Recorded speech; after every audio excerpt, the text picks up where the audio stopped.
Nak bersihkan dia ni, aku nak guna sabun badang karat. Tapi kena pakai sarung tangan sebab tu aku dah bersedia sarung tangan.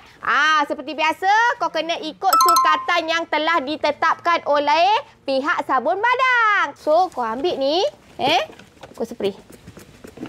Alah, menyirap bakar darah, Kita tuang je lah, weh. Spray-spray macam tak jadi. Aku tuang je, kau tengok. Ni tuang. Kau nampak. Ni baru tuang tau, belum gosok. Kau tengok. Bila kau gosok on the spot,